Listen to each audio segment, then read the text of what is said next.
Because of support from private sector for the cafes of Zambia, the counterfeit rate went dropped because they were sponsoring SCCI, it's called SCCI, to go and police during the season to see what's going on and help. So there's a lot of measures, a lot of things happening. It does not only affect Tego, it affects.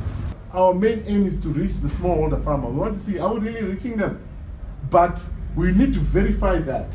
And that's where people like Kyle come in and say, help us to design robust means of assessing that impact, right?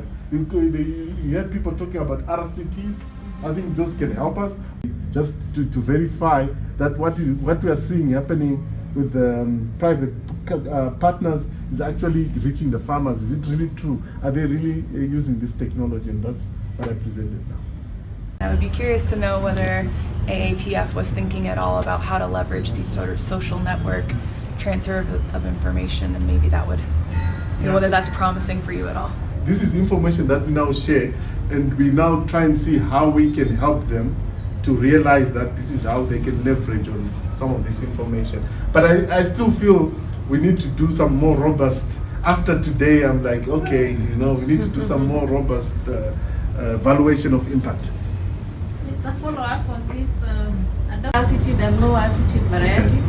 Okay. Were they the same across, or the numbers were higher in Kakamega? So this was the first. This WE1101 was the first variety to be released or to be commercialized.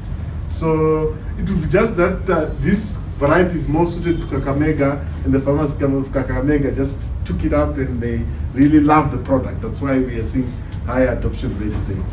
So I think, again, maybe a more robust study can help us. I'm sorry I keep talking. We just did an adoption study, we did it late 2015-16, about 25% adoption of these new varieties. But the correlations we found was it's the same with anything. Where you had more adoption was where there were farms near big roads, more agrovet shops, they had more radio and TV stations, so they were higher resource areas, so they could adopt more because farmers were more aware. And in the really remote, kind of poor areas, adoption was lower because to get the seed, it was further away. And so there's a lot of the same things you would expect. It wasn't so much about the variety. It was about, were they somewhere where there were a lot of big agro dealers, where there was a lot of road transportation, and this, that, and the other. Thank you. We've gone through the confined field trials. That stage has gone through. We've gone through to do the application with NBA, and they've given their go-ahead. But then we needed to get go-ahead from the NEMA, called the National Environmental Management Authority. And so NEMA is where things are a bit stuck right now, because NEMA feels that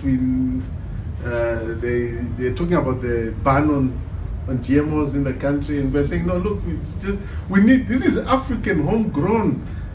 People have been saying we are just introducing, but these products have been developed over past 13 years by African scientists, and we want to test them in MPT before we can go now then to commercialization.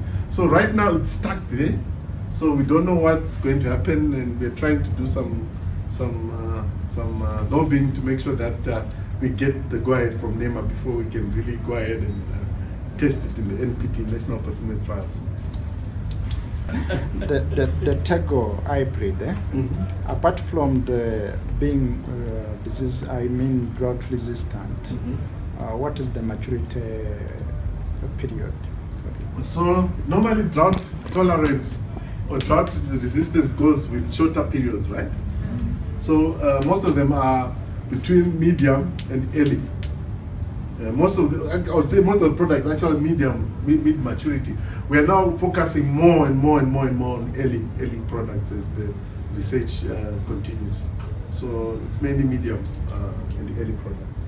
Nothing long. Long naturally is long growing, and it's difficult to breed drought into that.